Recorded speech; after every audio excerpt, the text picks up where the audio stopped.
Autre sujet dans ce journal, l'association des amis de Fatoumata Bintou Rasulillahi du quartier Sahara de Kaolack a tenu sa conférence annuelle.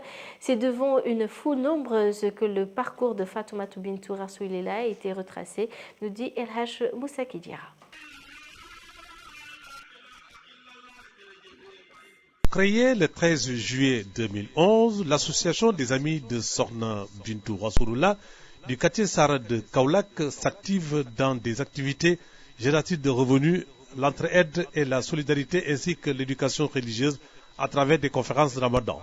Après le thème sur le comportement de la femme musulmane dans la société, la vie et l'œuvre de Sokhna Fatoumata Bintou Rasulullah a été revisitée par Oustaz Ahmed Ndaw. Fille du prophète Mohammed de paix salut sur lui et de Sokhna Khadija, Fatoumata Bintou Rasulullah est un modèle de vertu pour la femme musulmane. Sa dimension d'épouse, de maman et de sœur reposait sur le socle de la religion, embaumée de pureté dans le comportement au quotidien, le langage et dans toutes ses pratiques. Voilà ce que Oustaz Ahmed Ndaw recommande aux femmes de Sahara qui ont choisi comme parrain en 2016 deux figures emblématiques du quartier, feu commandant Nours Diakité et Oustaz Aliou Ndaw.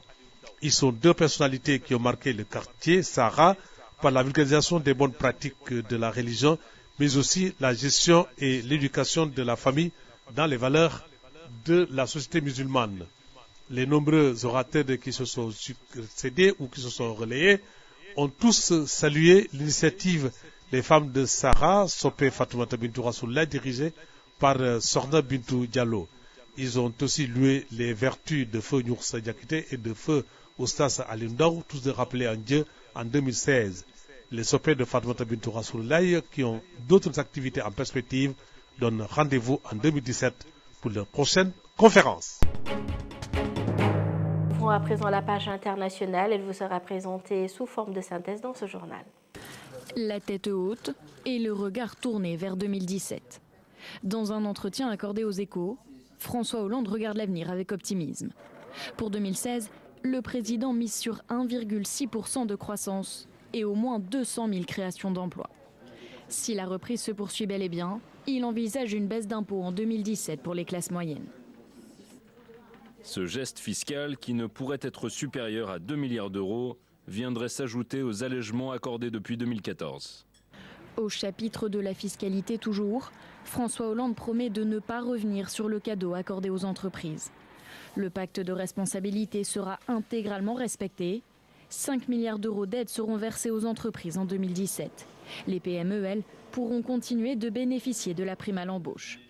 Un président enthousiaste, plein de promesses, mais aussi inflexible. Sur le dossier de la loi travail, François Hollande le martèle, il ne cédera pas. L'article 2 sera maintenu dans sa rédaction actuelle. Je souhaite qu'une majorité soit trouvée. À défaut, il sera de nouveau recouru au 49.3. Enfin, suite au Brexit, François Hollande veut faire évoluer la fiscalité française. Son objectif, renforcer l'attractivité de Paris et pourquoi pas faire de la capitale française la nouvelle City. C'est la page internationale qui met un terme à cette édition. Merci de l'avoir suivi. Je vous souhaite de passer une agréable fin de soirée en compagnie des programmes de Radio Dunia Vision. Bonsoir.